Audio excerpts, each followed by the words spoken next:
Jesus, and we declare that there is none like you. We come into your presence this morning boldly and confidently, God, knowing that you are the Almighty, the Father of heaven and earth, the one who created the earth, God, and the heavens and everything in it. And this morning we just raise our voices to the one King, the Lord above everything else. We give you praise this morning, Here. Ons is so dankbaar om in die teenwoordigheid te wees saam as 'n gesin, as 'n familie, Here, en ons loof u naam vanoggend. Ons loof u naam, ons loof u naam, ons loof u naam. Here, we bid dat die wil sal geskied vanoggend in hierdie diens. Ek bid dat u sal doen dit wat u beplan het voor die grondlegging van die aarde, Here, in hierdie plek. None of us and all of you in Jesus' name. None of us and all of you in Jesus' name. We pray. Amen. Amen. Ons kan ons plekke vanoggend inneem. Baie dankie. Carla. Goeiemôre almal. Good morning. Ek weet nie of enige mense in die kerk is vanoggend nie. Ek gaan maar weer probeer. Good morning. Is so goed om saam met julle hier te wees met Sonja. En haar man Anton, 'n bietjie op sabbatical. It's so good for us to be here. My name is Johnny Philander. I brought with me, ek het saam met my gebring, my pragtige vrou Elisabeth, sy sit hier voor, en my jongste dogter Kylie. Baie dankie. Sy is hierdie jaar in matriek, so ons het sopas deur 'n effense ongemaklike tyd gegaan met die eksamen, maar ons sien uit na die resultate en na dit wat die Here gaan doen. Baie dankie weer eens vir die uitnodiging, en vanoggend wil ek baie graag, of die Here het 'n woord op my hart gelê wat spesifiek is vir hulle wat 'n besluit gemaak het om dit te doen wat die Here wil hê hulle moet doen in sy koninkryk. So the word this morning is for those who said yes to God, not just to follow him, but to respond to his calling on your life. And you need to have a pen, and you need to make a few notes here and there, because I believe the Holy Spirit wants to speak to your heart directly. And as I spent time this week, I felt, ek het gevoel dat hierdie vandag is spesifiek vir sekere mense wat op hierdie koel Sondag in Piketberg by die diens aangekom het. My stem is 'n bietjie hard, so as jy nodig het om 'n bietjie af te tone, doen dit maar asseblief. But I am excited because Christ is living in me. Ek is opgewonde want die Here is lewe in ons. So ek wil vandag baie graag preek oor hierdie tema, on your marks, set, run. Gewoonlik in wanneer jy by atletiek byeenkomste is, veral wanneer dit die kleintjies is, jy weet mos nie wanneer om weg te spring nie. Reg? En jy sê on your marks, set, en dan klap jy skoot. Okay. Jy sal sien daar staan on your marks, set, run. So wanneer jy wegspring, moet jy al met 'n goeie spoed aan die gang kom. Last week in our congregation I preached about run church run. But God has given me, I believe, a word this morning again for us who are willing to run and who are ready to run, but something has kept you back. Het jou teruggehou en het jou weerhou daarvan om voluit te hardloop vir die Here. So I'm going to read a few scriptures. I'm going to start with Matthew 28:18-20, the Great Commission. Nou even, en al my skrifte is in Engels, en ek gaan maar 'n bietjie Engels spreek. Is that okay? Yes. Okay. So Matthew 28, verse 18-20, we all know it now. The 11 disciples went to Galilee, to the mountain to which Jesus has directed them. And when they saw him, they worshipped him, but some doubted. And Jesus came and said to them, all authority in heaven and on earth has been given to me.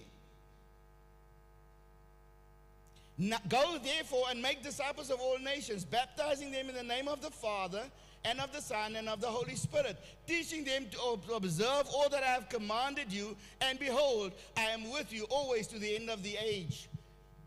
Ek gaan net weer lees van vers 18 af. And Jesus came and said to them, all authority in heaven and on earth has been given to me. I'm going to just put something in there. So therefore go. So go therefore, because all authority is mine, because I have all authority, you can now go in my authority, because you don't have any. Go therefore in my authority and go make disciples. Teach them. And behold, I am with you always to the end of the age. Ek wil dieselfde skrif, die groot opdrag, wil ek so klein bietjie terugvat na die Ou Testament toe, en in die Ou Testament is daar 'n gedeelte in Number 16 verse 41 to 50 that I want to share with you this morning. It's baie bekend. So verse 41, the next day the whole Israelite community grumbled against Moses and Aaron. You have killed the Lord's people, they said. But when the assembly gathered in opposition to Moses and Aaron and turned toward the tent of meeting, suddenly the cloud covered the tent, and the glory of the Lord appeared. Then Moses and Aaron went to the front of the tent of the meeting, and the Lord said to Moses, get away from this assembly so I can put an end to them at once. And they fell face down. This is now Moses and Aaron. They fell face down. Verse 46, then Moses said to Aaron, take your censer and put incense in it, along with burning coals from the altar, and hurry to the assembly to make atonement for them. Wrath has come out from the Lord, the plague has started. So Aaron did as Moses said, and Aaron ran. Hy het gehardloop. And Aaron ran into the midst of the assembly.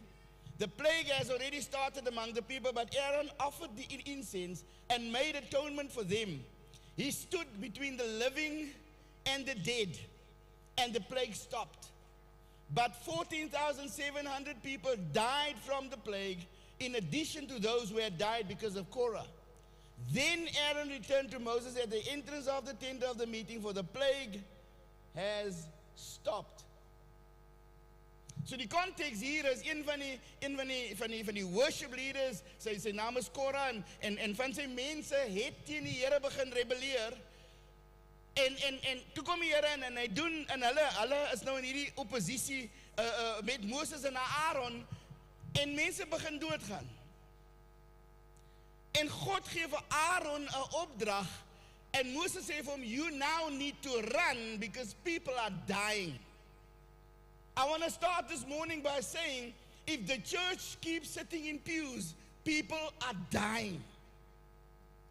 Mense gaan dood daar buite, mense gaan dood in ons omgewing, mense sterf in ons gesinne, mense sterf in ons familie, and so the church needs to start running. Someone needs to start running.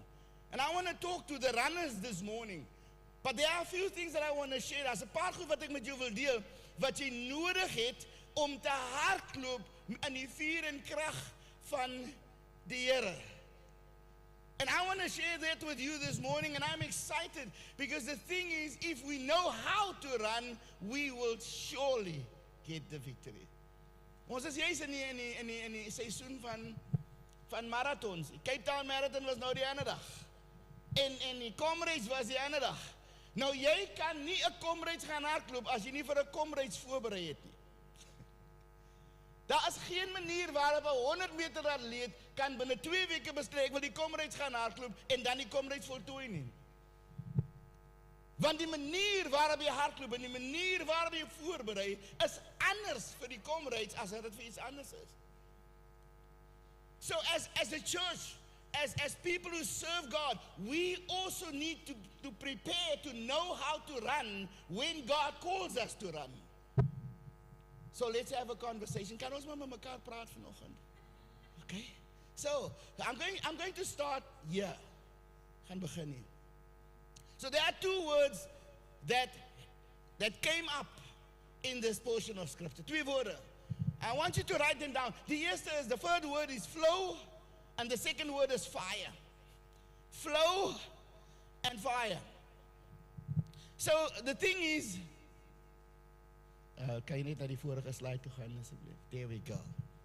So Moses was connected to both flow and fire. What is flow? Wat beteken dit? Dit beteken dat toe God opdag en God by die tent opdag en hy daar kom by die ingang van die tent, was dat die eerste ding wat Moses en Aaron gedoen het is, hulle het hulle knieë gebuig en op hulle gesig voor die Here neergeval. So whenever God calls us to run for Him or to do something for Him, the first response is never to put on our techies. Our first response is when there's a crisis, when there's something happening, is to fall on our face and to say, God, you first. That is the thing. There's a connection downwards between God and myself. And when God shows up, I have to fall down. So you cannot run without the presence of God. So when God shows up, and ek gaan 'n klein bietjie vinniger gaan die hierdie gelede because I want to get to something else. When God shows up and I fall down, it means that the presence of God pulls me into worship and submission. The presence of God pulls me into worship and submission. So wanneer ons praat van submission is something that you can't see. Submission is on the inside. So when God shows up, the first thing that we do is I bow my heart before God. Ek buig my hart voor die Here en ek sê, Here, ek is beskikbaar. And the moment when I do that, when I submit to God, worship will flow from the inside. Submission and worship. So there's a flow. I need to submit to God, I need to worship, and then I can take a word to the people. I can never take any word from God to the people unless I've submitted, unless my heart is tuned into worship with God. So God comes, Moses and Aaron, there's a flow, they submitted, they worshiped, and then Aaron had the first ingredient to run to the people. The first ingredient is always worship and submission.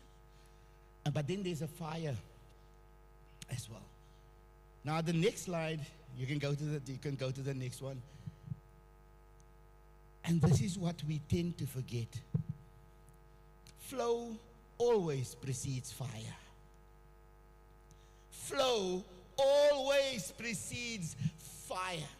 We can never talk about the fire that you have in your running for God if there has been no submission, if there has been no worship on the inside. We have no fire if there has been no submission, if there has been no connection, no worship. So the thing is,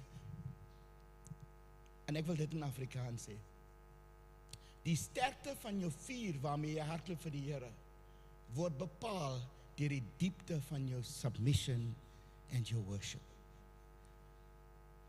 Hoe meer jy submit aan die Here en hoe meer jy sy aangesig soek en hoe meer jy tyd in sy teenwoordigheid deurbring en hoe meer jy sy aangesig soek en hoe meer jy tyd in sy teenwoordigheid deurbring, hoe groter gaan die vuur wees, because the fire doesn't come from us.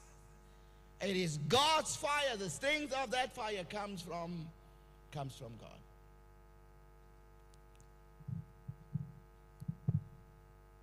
Ek wil redelik versigtig wees as ek die volgende sê. When we are called by God and we say yes to both the flow and the fire. We have them both. But the thing is, here, people were dying because fire has a specific role to play. Vuur het 'n spesifieke rol om te speel in ons lewens. Ek gaan gou net vinnig daardie raak volgende slide. Weet jy wat vuur doen? Vuur kom brand skoon, dit wat nie lekker is nie. It purifies. Ek gaan nie vandag hieroor preek nie. 2, it transforms. So when you take the fire out of the censer and you put it onto the plate, fire changes. Thirdly, it consumes. For our God is a consuming fire. And broers and sisters, dames en here, that fire that God has given us, that fire will burn stuff out of our own life first. And then it will burn somewhere else. Ons het hierdie ongemaklike idee dat die Here, asseblief Here, deel net met haar. Sy wil nie hoor nie. Here, praat hard met hom. Hy wil nie in lyn kom nie. Here, ek betaal jare vir hierdie persoon. Kyk hoe lyk haar lewe. Gryp in brand 'n bietjie. Just remember, fire starts in us, and it burns in us, and it purifies in us before it purifies anywhere else. Why did I read this portion of scripture? Nou, dat was my inleiding. Nou kan ons die preek begin. I'm serious because God wants to equip us today as runners for Him. And this is the introduction. You see, the thing is, en jy kan maar die volgende slide toe gaan asseblief. Hierdie storie wat ek nou net gelees het, is a picture of Jesus, and it's a picture of the church. Die huidige situasie in Piketberg, en ek hoef hier te bly om dit te weet nie, die huidige situasie in Piketberg is op die oomblik, there are people dying of sin. There is a plague worse than the coronavirus. Something is happening in our communities and people are dying. And as a representative of God, God has given me the flow, and I need to submit to the flow and then take the fire, and I need to run. I need to leave God's presence with fire and the aroma of God and arrive at people and say, but Jesus is alive. Jesus is alive. He's the one that can save you. En die skrif sê nie, jy moet stap. Ek gaan 'n walk vat met die vuur van die Here. En ek gaan 'n bietjie stap tot by iemand. Jy weet, ek voel die Here lê iemand op my hart.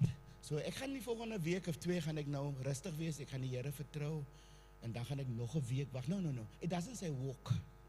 It says run. Run with the fire because the matter is urgent. And Shofar Piketberg, I want to ask you a question this morning. Are you still standing between the living and the dead? As a church family, are you still standing between the living and the dead? Because if we're not, it means more people will die. 14,700 in this particular case. So now we can have a conversation about your running, my running. I want to talk to you about runner essentials.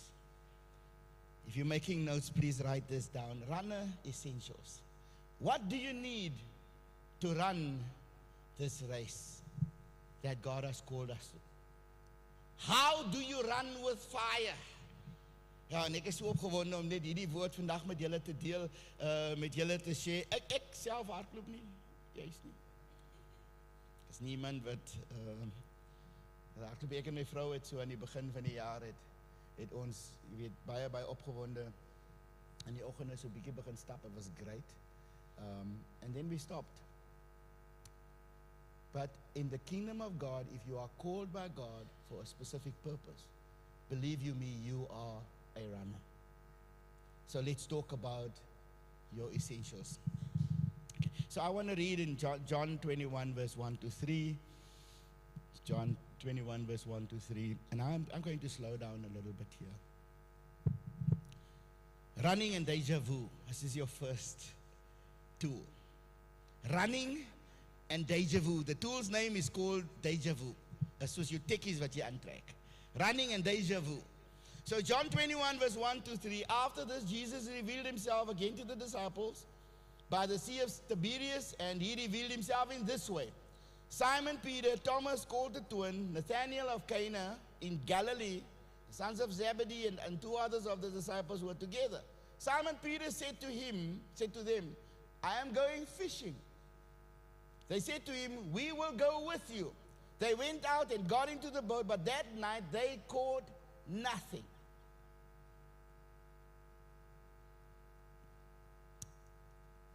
They caught nothing. I want to read another scripture quickly with you. This is now in Luke 5 verse 1 to 7. So die skrif wat ek nou net gelees het, die vorige een in Johannes 21 vers 1 tot 3. Het Jesus opgestaan uit die dood.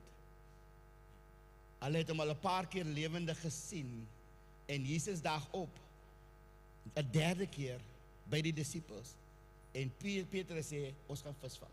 Kyk, ek gaan julle terugvat na Lukas 5 vers 1 tot 7. Hoor gou hier. On one occasion, while the crowd was pressing in on him to hear the word of God, he was standing by the lake of Gennesaret. And he saw 2 boats by the lake, but the fishermen had gone out to them and were washing their nets. Getting into one of the boats, which was Simon's, he asked him to put out a little from the land, and he sat down and taught the people from the boat. And when he had finished speaking, he said to Simon, put out into the deep and let down your nets for a catch. Verse 5. And Simon answered, Master, we toiled all night and took nothing.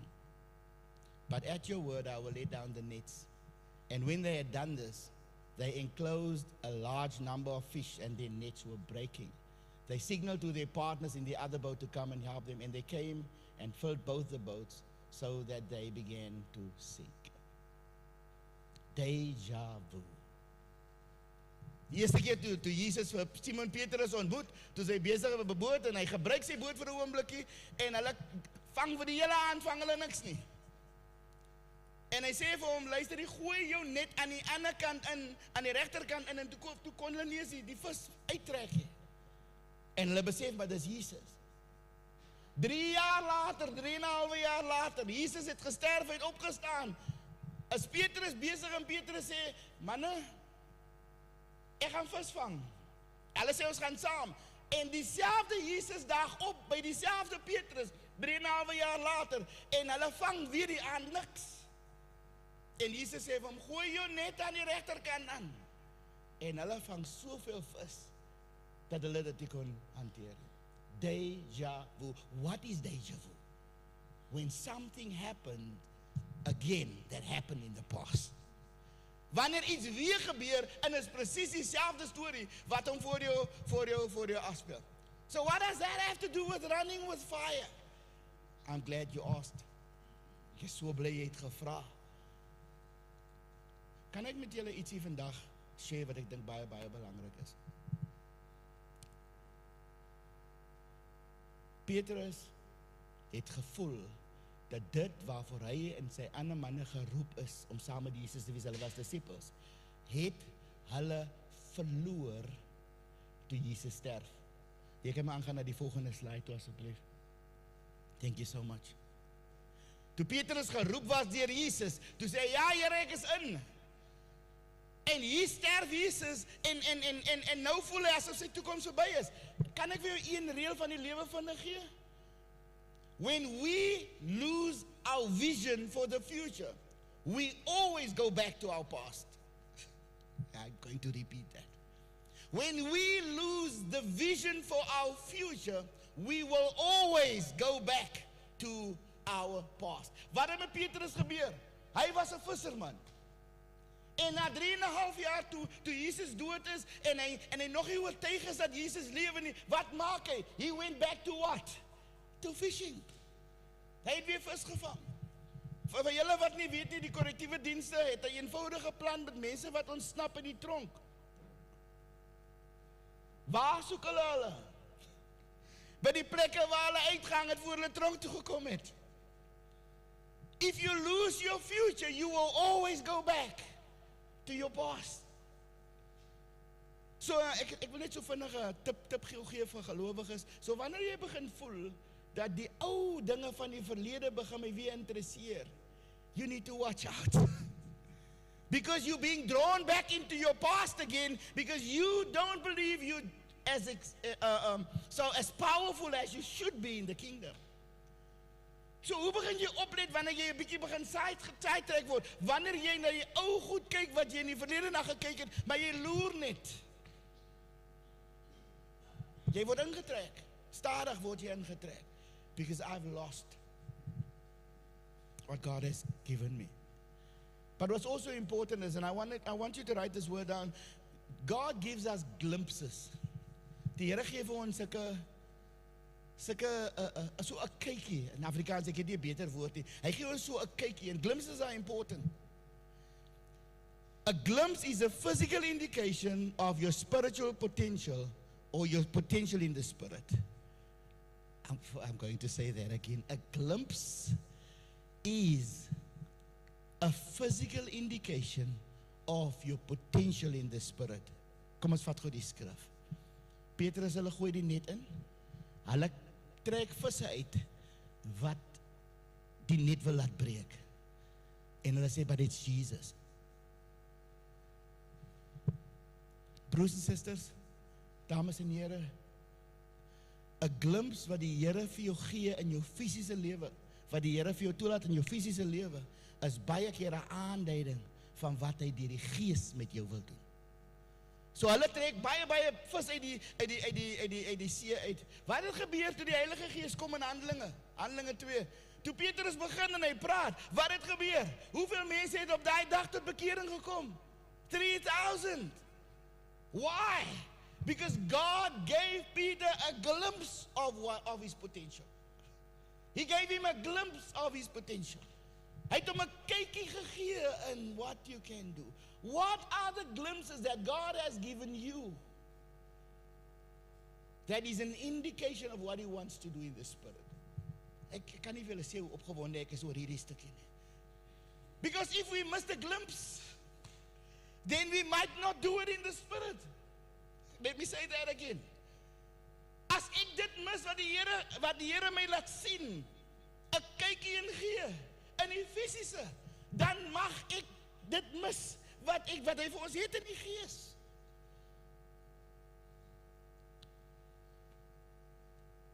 Wow. Baie jare gelede het ons sommer net as 'n groep jong mense het in 'n gemeenskapsprojek in Oudtshoorn gewerk. En ons het gewerk en ons het eintlik geen vreeslike verskil gesien nie. Op 'n Vrydag aan was daar 400 jong mense by 'n jeugbyeenkoms, koffiebar, dit was absoluut fantasties. En ons het getrou, het ons gedoen dit wat ons moes doen. 700 jong mense deur leierskapkursusse geneem baie jare gelede wat sertifikate ontvang het.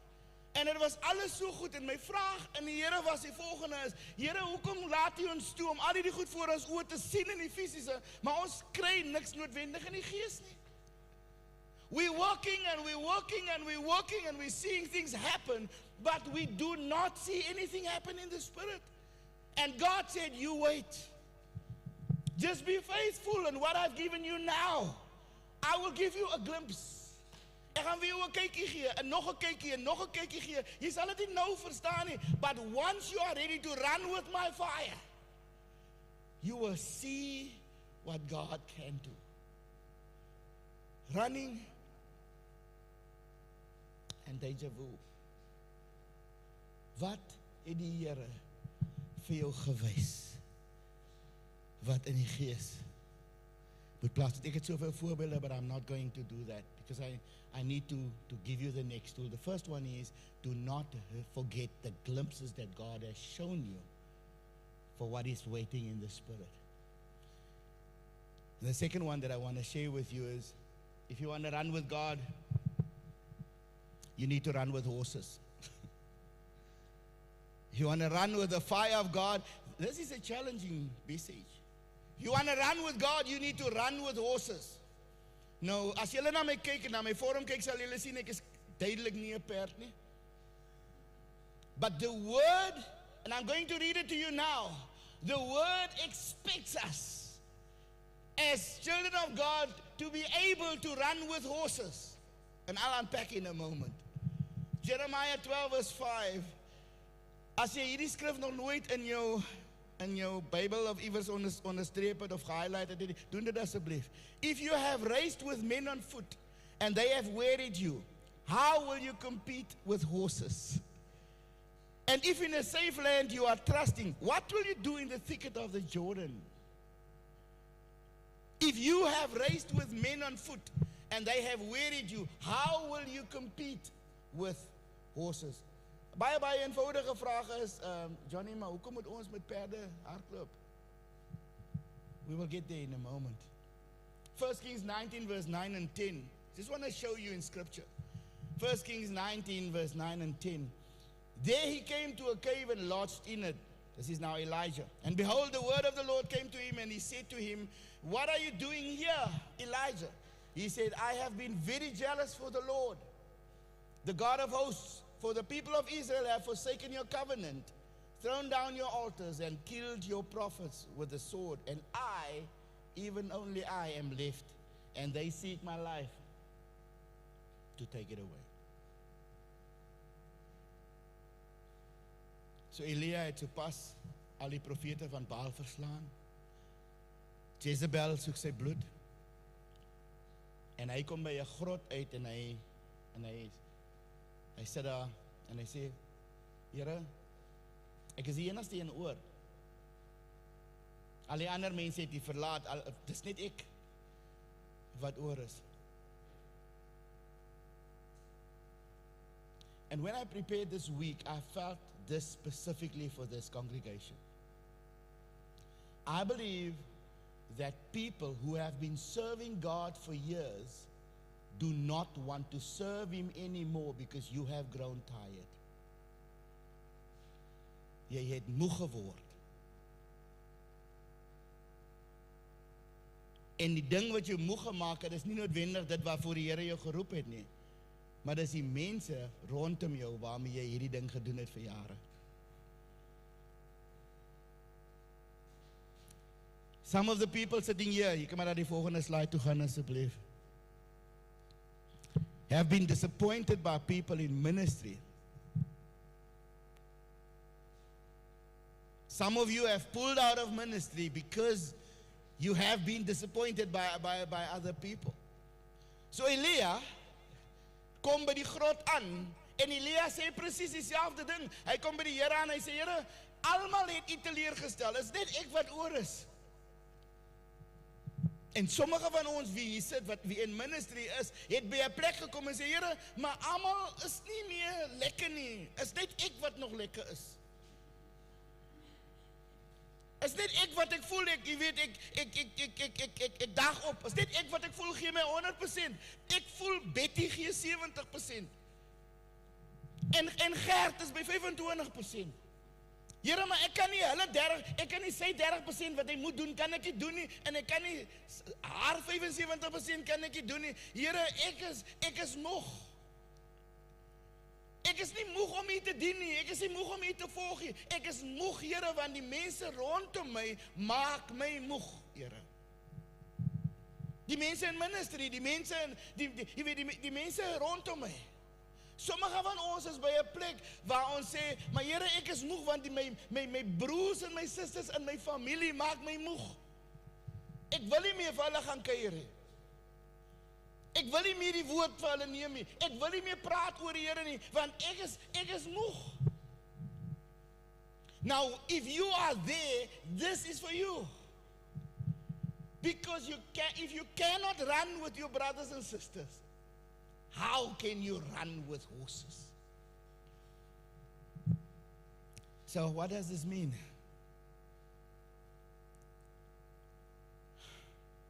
As dit tot op nou moeilik gegaan het, met gewone mense waarmee mens kan stap, hoe gaan jy reageer? Wat gaan jy doen wanneer die Here jou vra om saam met perde te hardloop? So what I'm saying is, and this is a word for you, you need to write it down. There are greater challenges coming. Daar is groter uitdagings om te kom. Die kerk het goed gedoen tot nou toe. Ek het goed gedoen tot nou toe. But God is saying, I want to call you not to walk with people, but to run with horses. There are challenges coming. As bigger than you think. As groter as wat jy dink. So you need to get ready to become more submitted to me. More focused on me.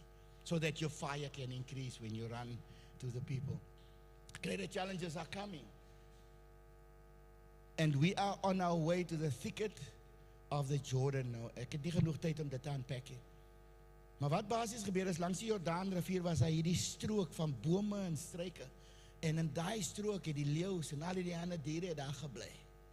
So prepare yourself for your next season, for what God is calling you to. You will have to walk not in safe places. You will have to walk in the thicket of the Jordan where there are lions and things ready to destroy you. Miskien is dit nie 'n baie lekker woord om te hoor vanoggend nie. That's why you need the speed of the horse. You can't walk there. You have to run like the horses run. Waar staan dit in die Bybel? 1 Kings 18 verse 46. Elijah is dieselfde ou wat daar in die grot was. And the hand of the Lord was on Elijah. And he gathered up his garment and ran before Ahab to the entrance of Jezreel. Het julle al daai stukkie in die Bybel gelees? Weet jy wat het gebeur? Die koning het 'n perdekar. En daai perde is mooi perde. En daai perde kan vinnig hardloop. Die koning het sopas verloor. Ahab het sopas verloor. Elia is 'n profeet op sy voete. En toe die koning wegtrek met sy perde waar hier af teen die berg af, toe begin Elia hardloop. And the word says, before the king arrived at the bottom of the mountain, Elijah was there. So Elijah outran horses. Elijah outran horses. God is asking us to step up to a place where we are so filled with the Spirit, so powerful in Him, that we run ahead of anything that stands in our way. And we can run with fire.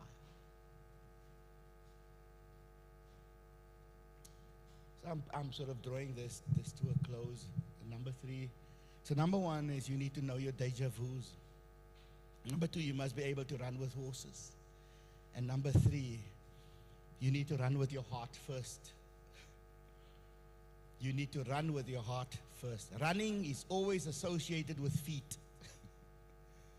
Hardloop word altyd geassosieer met tree en bene.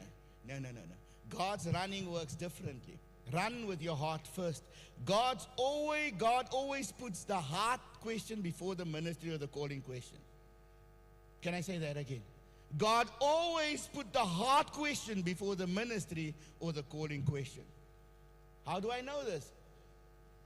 When Elijah arrived at the mountain in the cave, what was the first thing God was asking him? You can go read. What are you doing here, Elijah?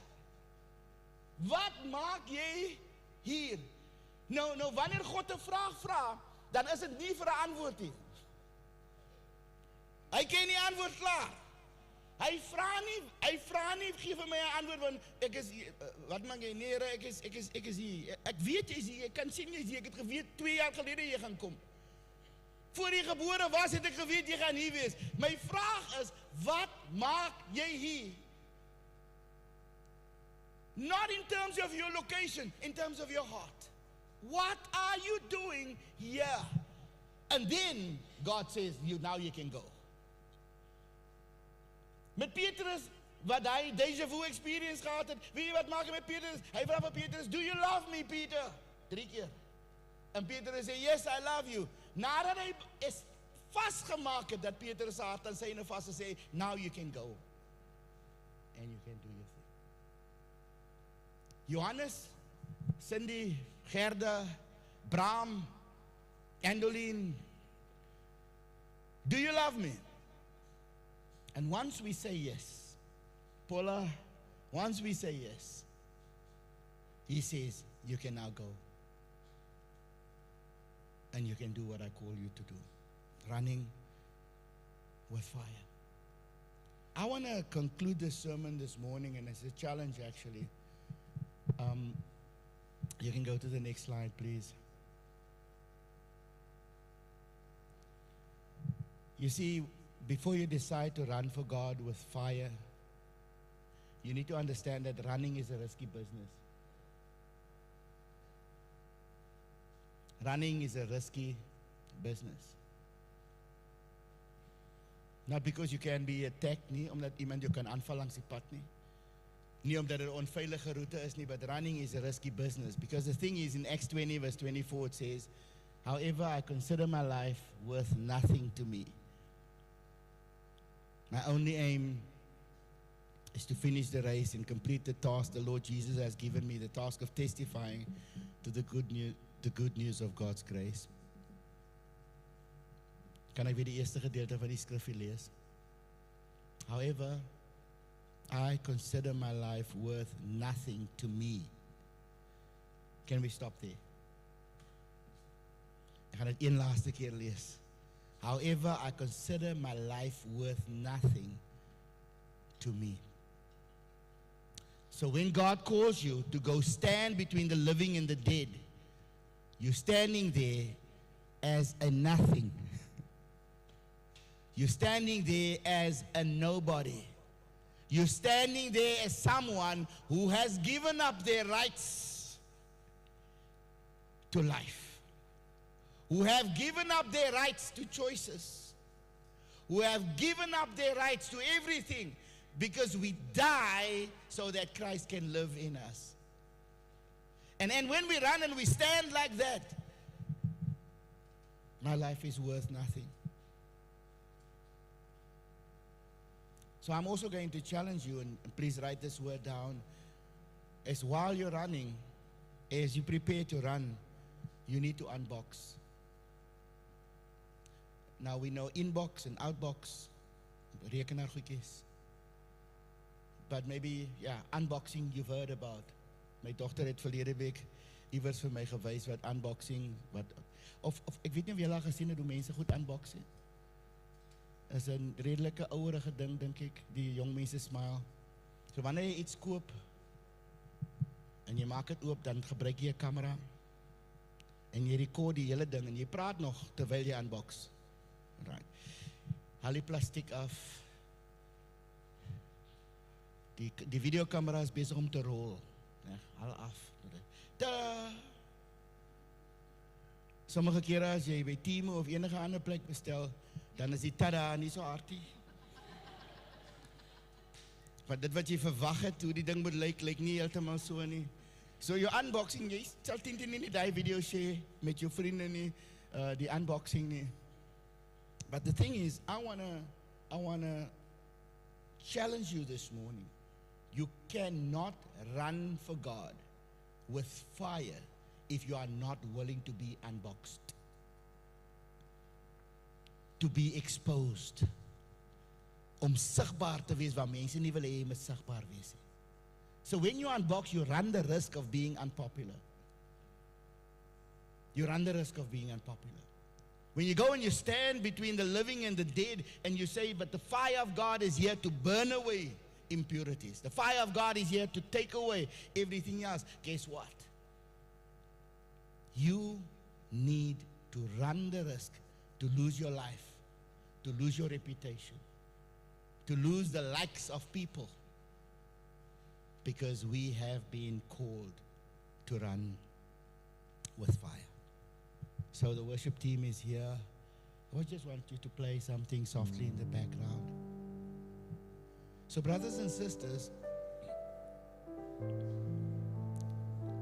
my mandate today is easy, simple. I have accepted Jesus Christ into my life the 24th of January 1993. It's about 33 years ago. And for the last 33 years, God has called me to do stuff that I didn't understand, to do things that I didn't want to do. But at the end of the day, I started to realize that when I say yes to Jesus, I sign away my rights and privileges. But I accept a God that loves me so much that He died for me and called me into His kingdom. Make me to sit down at His table and enjoy what He serves for us, for me. And I have the privilege of going, spending time in His presence, and to run and to say, you cannot die because God loves you too much. You cannot die because the fire of God is here to burn away your impurities, your insecurities, and everything that you have felt that you lost. You felt that you've given up. That same God is running to you this morning and He says, but I can change your life. I can turn your life around. And the thing is, and I haven't asked you to close your eyes. Ek het nie vir niemand gevra om hulle oë toe te maak nie. Because this thing needs to be said eye to eye and face to face. So I'm going to ask you, I'm going to do 2 altar calls this morning without any shame. Because there's no shame in proclaiming the gospel. There's no shame in accepting the gospel. There's no shame in running with the gospel. For far too long we have hidden it and ons voel 'n bietjie ongemaklik. We do not feel uncomfortable when we share the good news. So this morning I want to do 2 invitations. If you're part of the first group, you can come to my right here. If you have never accepted Jesus Christ into your life because you don't believe that he exists or whatever the case might be, you have doubts about following him and you haven't been convinced. I can never convince anybody. The Holy Spirit does that.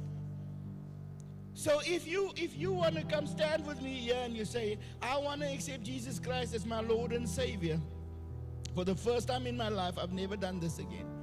Or if you want to be restored, you say, Here ek dien U, ek het 'n verhouding met U, maar ek het 'n bietjie koel en koud en wat ook al jy dit wil noem geword. And I still want you to keep your eyes open, because the thing is, you should not be intimidated by what other people think of what you do. So if that's you, you can come stand this side this morning. En die ander kant wil ek hierdie uitnodiging maak. As jy die Here in jou lewe aangeneem het en jy het 'n stappe pad saam met hom en jy kom met by 'n plek gekom waar jy sê, Here, maar ek is alleen, ek het nie meer die krag om hierdie te doen nie. Ek het nee gesê vir sekere goed en ek het net nie meer die krag nie. I don't have the energy to do this again. He will light your fire again today. So if that's you, dan kan jy hier by my kom staan aan hierdie kant. Of as jy net wil hê ek kan hier lus maar met vandag saam met jou bid en ons hande op jou lê, then we can do that today. Because God has called us to be full of fire, full of the anointing for him, because we have to run to people who are dying from sin. So if you want to come join me this morning, if you want to accept Jesus Christ as your Lord and Savior, come this side. If you want to be just filled again and fired up again by the Spirit of God, God, I want to serve you, Peter, I want to serve you with all my heart. You can come this side and you can come stand here. Just before we pray, I just feel that there are people who have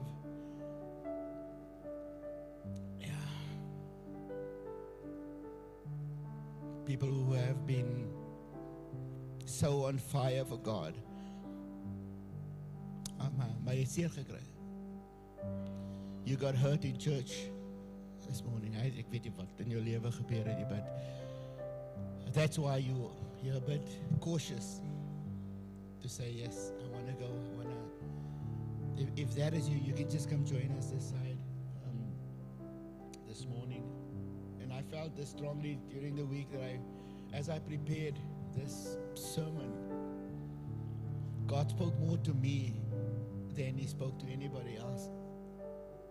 Because the thing is, he's the only one who can heal our hurts.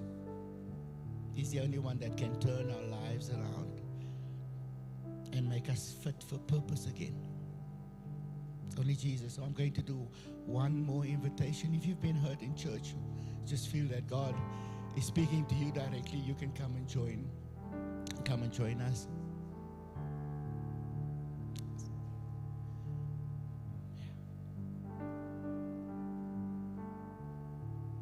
So Father God, we come to you this morning and